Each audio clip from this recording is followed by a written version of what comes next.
Wyoming Territory. August 1878, the first time Quentin Pierce saw her. She was crumpled in the dirt behind the livery stable. A hand clutched to her side and blood soaking through the back of her dress. He had come into Sweetwater for horse feed and wire nails, not to watch a woman get struck for offering kindness. But there she was barefoot, hurt, and still whispering soft words to the mutt she had tried to feed. The dog trembled beside her, ribs sticking out like fence slats, licking at the crust of bread she had managed to sneak under the fence rail.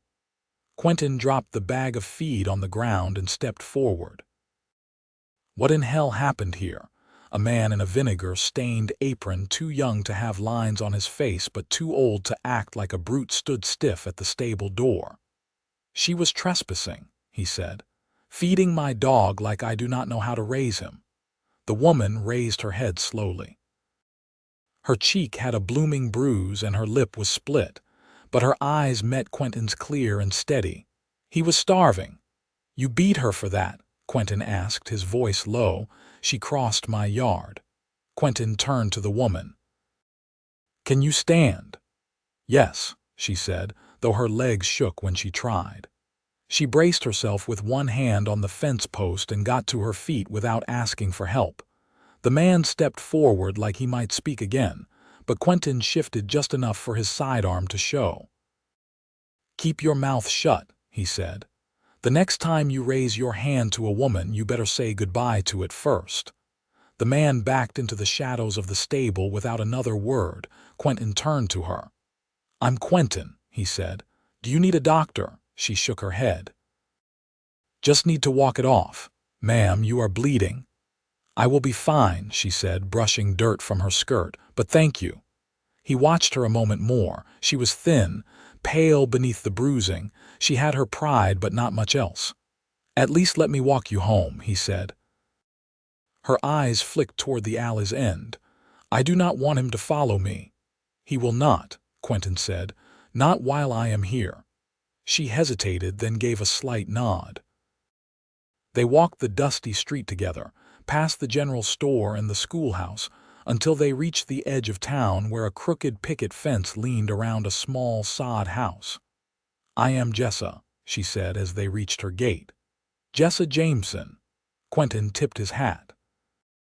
"Nice to meet you, Jessa Jameson." Two small faces peeked from the open window, one girl, one boy.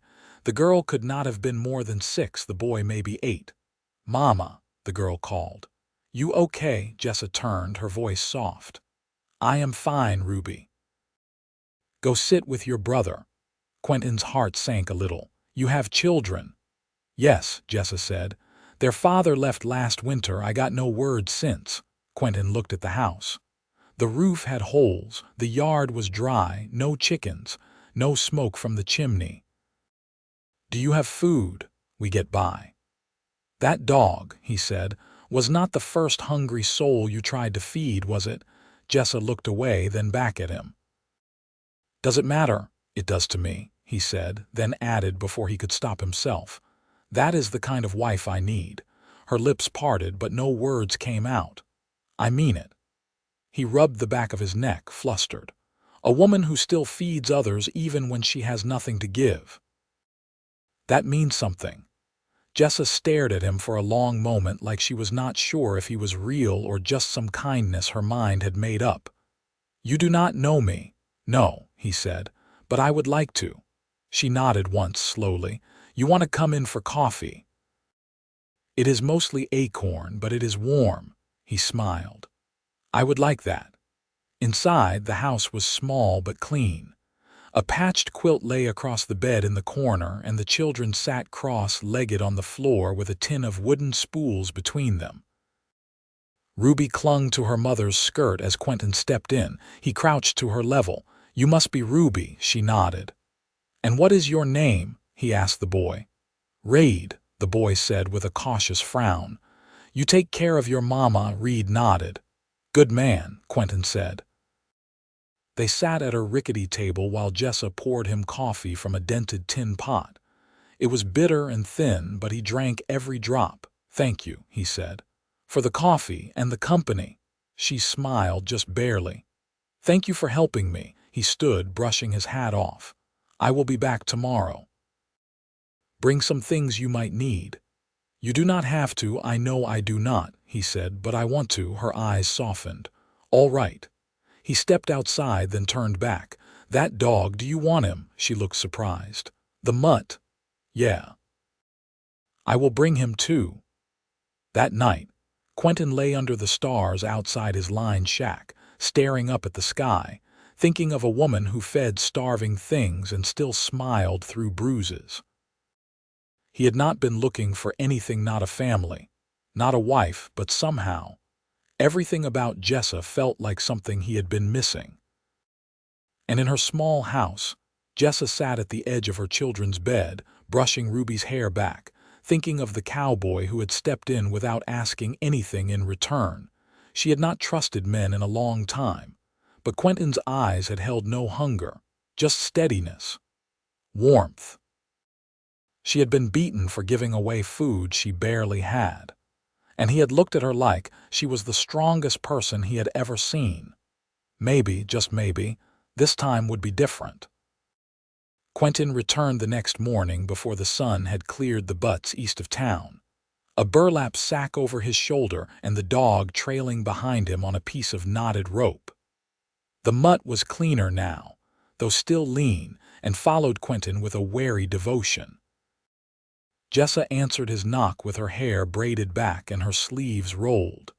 She didn't smile, didn't flinch either, just opened the door wider and stepped aside. I brought what I could carry, he said, setting the sack on the table. Dry beans, cornmeal, some lard, and a bit of salt pork. There's a shirt in there too. Mine, but I reckon I've got more than I need. Her eyes moved over the sack. You didn't have to. I know. He glanced at the children still asleep, curled beneath the quilt. But I'm not the kind to watch a good woman go hungry. She looked at the dog, who sat just outside the door, nose lifted to the scent of lard. He follow you, not without some coaxing, had to carry him part the way. What's his name? Didn't ask, Quentin said, one side of his mouth tilting. But he answers to Boy. Jessa stepped out onto the stoop and crouched, holding a hand low. Come here, Boy. The mutt inched forward, pausing with each step, then pressed his nose into her palm and sighed. She scratched behind his ears, quiet and steady, until his whole body went soft. I'll build a pen for him, Quentin said. Keep him near but out of trouble. Jessa stood and brushed her hands on her skirt. You build pens for all the strays you find. Just the ones worth keeping, he said. She didn't answer that, just stepped back inside and reached for the sack. I can make cornbread if you've got time. I've got nowhere else to be. While she worked, he sat near the stove and watched the room wake up. Reed stirred first, blinking at Quentin like he wasn't sure if he was real. Quentin nodded once, and the boy climbed from the bed and began folding the quilt without being asked. Ruby followed, dragging her doll by the arm, her hair still tangled from sleep. Jessa handed Reed a bowl and he carried it outside without a word. Quentin listened to the scrape of the washboard as the boy began scrubbing clothes in the basin near the well. Ruby sat beside him and began brushing her doll's hair with the broken comb tied to a string. You raise 'em quiet, Quentin said. They've learned to listen more than speak. He didn't ask what that meant. He didn't need to. The cornbread came out golden and a little burned at the edges, but he ate it warm and grateful, the lard giving it just enough richness to stick to his ribs. After breakfast, he followed her into the yard where she pointed to the side of the house. There's some scrap wood back there, left from when a neighbor helped patch the roof. You think it's enough for a pen? He walked around the side and squinted at the pile. Might be. Got a hammer in the drawer near the stove. Nails too, though they're bent. I'll make him work. He spent the better part of the morning digging post holes and cutting boards to size while she weeded the garden bed that looked like it hadn't seen water in weeks. The sun climbed high and sweat darkened the collar of his shirt, but neither of them said much. Ruby brought him a tin cup of water without being asked, and he thanked her with a nod.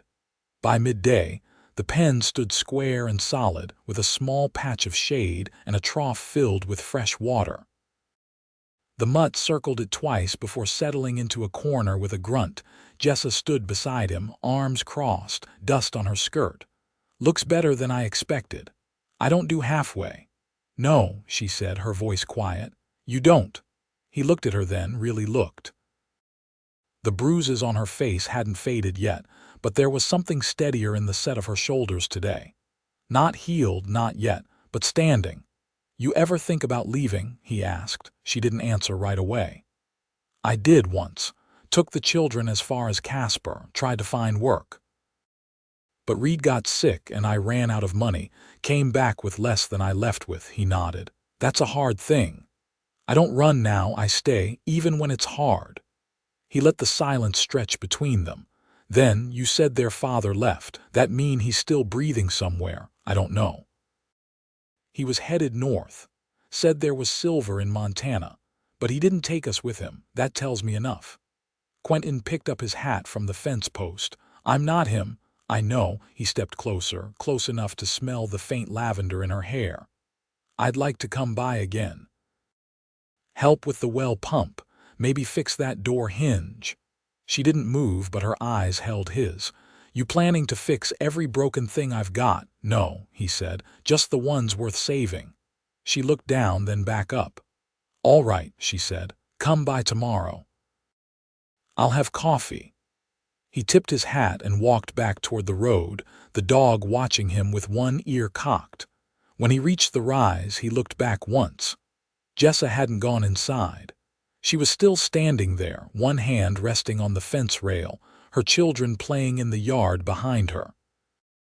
Quentin turned toward the hills, his stride measured, the weight in his chest lighter than it had been in years. The next week unfolded in slow, steady measure, like fence wire uncoiling across open ground. Quentin came each morning just after sunrise, always carrying something small, an axe head he'd sharpened, a bundle of kindling, once a spool of thread, and a handful of dried apples. He never stayed past supper, never pressed questions she wasn't ready to answer. And Jessa, for the first time in seasons, let herself begin to expect someone at the gate. One afternoon, while Ruby napped and Reed chopped weeds along the back fence, Quentin sat on the porch steps sharpening a draw knife. Jessa stood nearby, hanging strips of damp linen along a rope line. She squinted toward the horizon, where the dust of a passing rider hung low and yellow in the heat. "You always carry a blade," she said. He glanced up. "Habit. You were a soldier." "No." He ran the blade down the strop again. "Drove cattle for a man out of Careville. Spent 3 years pushing herds north. After a while, you learn not to ride without steel." She nodded once, pegging a shirt to the line. "Why'd you stop?" "Got tired of losing horses to river crossings and friends to whiskey knives. Took a bullet outside Wichita over a game of cards I didn't even sit in on. That was enough for me." Jessa turned, arms crossed loosely over her waist. "You ever think of going back south?" "Not anymore," he said. "Nothing's waiting for me there but dust and ghosts." The dog padded up the steps and laid a paw on Quentin's boot, tongue lolling. He reached down and scratched behind the animal's ears without pausing his work. "Boy's taken to you," Jessa said. "He's not the first." She raised an eyebrow, but her voice stayed even. "You mean animals or people?" He met her gaze. "I mean children." Jessa shifted, the wind tugging at her skirt. "You never married?" "No." "Why not?" He laid the draw knife across his thigh. "Because I never met a woman with more grit than complaint. Not till now." She looked away toward the rows of struggling squash and corn that barely reached her knees. "You keep saying things like that. Only when they're true." Reed's voice called from behind the shed. "Ma." "There's a man coming." Quentin stood, brushing sawdust from his trousers. Jessa wiped her hands on her apron and stepped toward the gate. A rider in a tan coat pulled up just beyond the fence line, dust clinging to his sleeves. He was thin, with a sunburned neck and sharp cheekbones. He dismounted stiffly and removed his hat. "Ma'am," he said, eyes darting to Quentin. "Name's Ellis Poe. I keep records for the county up in Casey. Got something you ought to see." Jessa took the folded paper he offered, her fingers trembling before they even touched it. "It's about a claim filed under the name Jameson," Poe said. "Filed last spring by a man named Caleb. Says he holds mineral rights on a parcel west of here. Might be your husband." Jessa's voice was flat. "He's not my husband anymore." "Still," Poe said, "the name's on your land grant. Means the court's obliged to notify you." She unfolded the paper, her mouth pressed into a line. "He's trying to sell the rights beneath my house." "Yes, ma'am, which means folks from the office will be out to survey next week. Might be you'll want to contest it." Quentin stepped forward. "How would she do that?" Poe shifted. "Needs a lawyer. Or a statement from a witness who saw the man abandon the property. Something to prove she holds it now, not him." Quentin nodded. "She's got that." Poe tipped his hat. "Didn't mean to stir trouble. Just doing my part." As the rider turned back and disappeared into the cottonwoods, Jessa stared at the paper a moment longer, then folded it neatly and tucked it into her pocket. "I thought I was done with him," she said. "I believe you were," Quentin said. "But he wasn't done with what he thought he owned." She turned to him, her jaw set. "He left us with nothing. Now he wants to sell what little we have left out from under us." "Then we won't let him." Her eyes narrowed. "You say that like it's easy." "No," he said. "I say it like I'm not walking away." She opened her mouth, then closed it again. The wind shifted, lifting the clothes on the line, and behind her, Ruby stepped out barefoot, clutching the hem of her nightdress. "Mama!"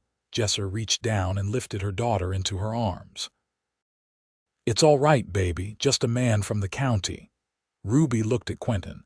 "You gonna stay for supper?" He met Jessa's eyes. "Only if your mama says yes." Jessa held his gaze, her arms full of child and her pocket full of trouble. "I think we'd like that," she said.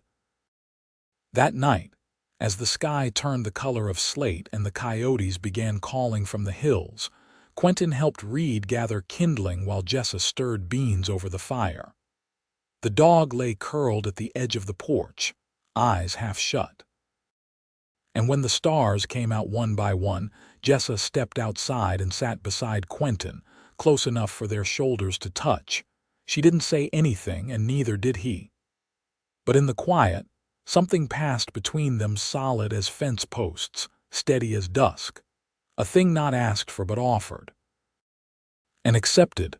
3 days passed, each one wrapped in the dry hush of late summer. The sky held no clouds, and the air was sharp with heat by midday.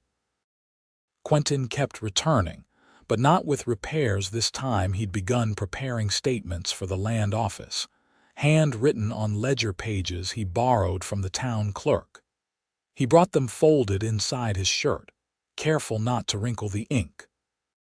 Jessa read each one at the table with her brows drawn, her finger moving line by line like she was warning the words not to slip away. He didn't speak while she read, just waited with the dog lying at his feet and his hat in his lap. "You said you were a trail man," she said finally, eyes still on the page. "But this sounds like something a schoolteacher would write." He shrugged. "My ma taught me letters before I could ride. Said a man who could speak with his hands and his mouth would never be poor too long." She was right about that. "I'll go into town tomorrow," he said. "Get it sworn and filed. Might not stop them from coming, but it'll make 'em think twice." She folded the paper with slow care. "I don't like owing anyone." "You don't? That's not how it feels." "Well," he said, "maybe it's time feeling and truth weren't always the same." She leaned back in her chair. "You ever think about settling?" "I have lately." Jessa's fingers tightened around the folded page. "With someone like me?" There's no one else I'd rather."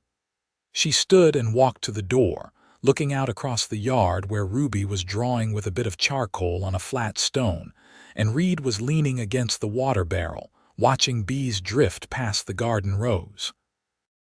"My first home was near Laramie," she said. "My daddy built it. Birch frame, sod roof. Had a stove with a kettle hook and a window with cracked glass. When the snow came, it would pile against the north wall and we'd press our feet to it to cool off after sitting near the fire. I still remember the smell of that place. Earth and soot and my mother's soap." Quentin didn't answer. He knew this wasn't something to meet with words. "I was 16 when I married Caleb. Thought I knew what I was doing. Thought love meant being chosen." She turned, her face unreadable. "But you choose too. Every day, you stand by it or you don't." He rose slowly, setting the chair back against the floor with a soft scrape. "Then let me choose." Silence held between them, not the kind left by absence, but the kind that grows before something begins. She looked down at her hands. "What would you even do here if you stayed?" "I could raise hogs. There's water enough and the land sound if you keep to the corners. Reed's got good hands for it. I could teach him. And I'd sleep on the floor till you were sure." Jessa's mouth parted just slightly, like she'd forgotten how to hold it closed. "I'd never ask for more than you're willing to give," he added. "But I'd give you everything I've got." Behind them, the sun was lowering, casting long lines through the open doorway. Ruby's laugh rose high and bright as she held up her stone drawing, and Reed gave a rare smile, nodding approval. Jessa stepped toward Quentin, slow and deliberate. She stopped when their boots nearly touched. "I never needed a man to save me," she said. "I know it. I just want to stand beside you while you save yourself." She reached out and took his hand, not for balance, not for weakness, just because she wanted to. That night, Quentin stayed on the porch after the fire burned low, the children asleep and the house quiet but for the creak of cooling wood. Jessa came out with a second quilt and draped it over his shoulders without a word, then sat beside him. They didn't touch again, not that night. But they watched the stars together, and when the wind came through the cottonwoods and rustled the dry leaves, neither of them stirred. They didn't need to. Something had already settled, not finished, not yet, but planted and growing. The land office surveyors arrived on a Wednesday. 2 wagons deep with iron stakes and canvas tents, their boots heavy with the kind of authority that didn't need to ask for permission. Jessa stood beside Quentin as the men unrolled their maps just past the boundary marker, her arms folded, her eyes never leaving the lead man's hands.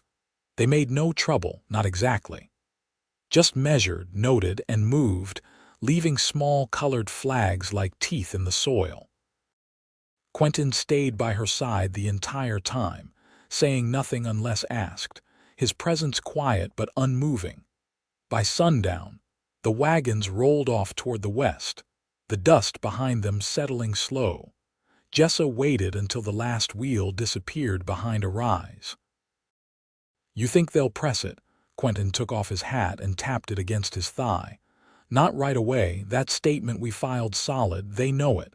"He'll still try," she said. He looked at her steady. "Then he'll lose." She turned toward the house. "Come in. I've stew on." Inside, Ruby had set the table without being told, her drawings now pinned along the wall with bits of twine and bent nails.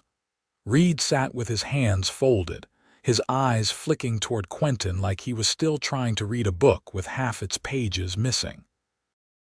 Over supper, Jessa asked Quentin about the herd he once lost in Kansas. He told the story with a dry edge, spare on the details but enough to make Ruby gasp once and Reed raise his brows. When the fire burned low and the bowls were scraped clean, Jessa handed Reed the kettle and told him to fetch water. She and Quentin stepped out into the yard. The moon was high, casting silver across the grass. The dog moved through the shadows like a ghost, patrolling the fence line before curling beneath the porch. Jessa stood with her arms loose at her sides. "I used to think peace was something that came when you stopped fighting." Quentin looked at her. "And now I think peace is something you make room for, like carving out a place in hard ground and working it until something grows." He nodded once. "You've made room." She turned to face him fully. "So have you." He stepped closer. "I want to build here, not just pens and sheds. I mean a life." Her breath caught, but she didn't look away. "With me. With you and those two inside, if you'll have me." Jessa's voice was steady. "I don't need saving. I know that. And I won't be quiet just to keep the peace. I wouldn't ask it." She reached up, touched his cheek with her fingers light as wind. "Then yes." He drew her hand into his, brought it to his chest. "It'll be hard sometimes." "Hard's never scared me," she said. They didn't kiss right away.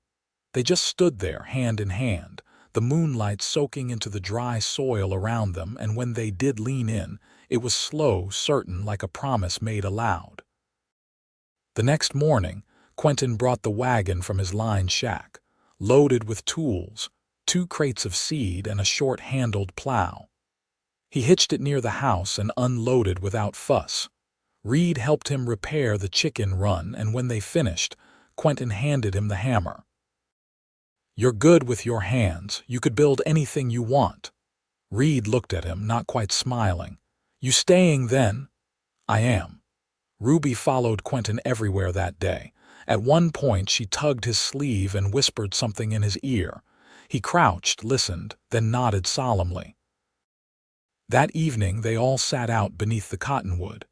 Jessa wore her mother's brooch pinned to her collar, the one she hadn't touched in a year. She looked over at Quentin, his arm resting behind her, and said, "I never thought I'd trust someone like this again." He spoke low. "I'll give you reason to keep trusting." Not long after, they married under the cottonwood, with the preacher from town reading from a cracked Bible and Ruby holding a bouquet of wild sage and prairie rose.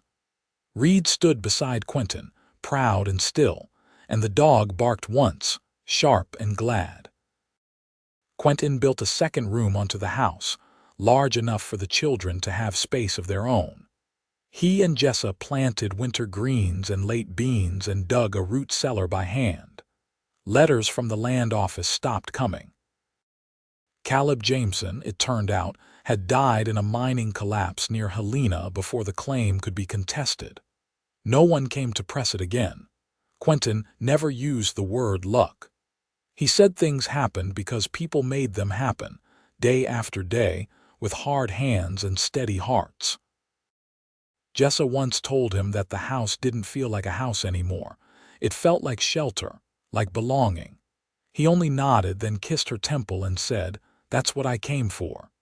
Years passed. The garden grew thick with squash and beans, and the chickens never went hungry again. Quentin taught Reed how to break a horse without raising his voice. Ruby learned to read by lantern light, sitting on Quentin's knee with her finger tracing each word. And Jessa, she laughed again, not often but freely. She kept the brooch pinned to her collar and the quilt folded at the foot of their bed. Her hands stayed busy, her heart stayed full, and the nights beside Quentin went quiet and warm. They never needed much. Just each other, the land beneath them, and the peace they carved out with their own hands. And they were happy, fully, deeply, and without doubt.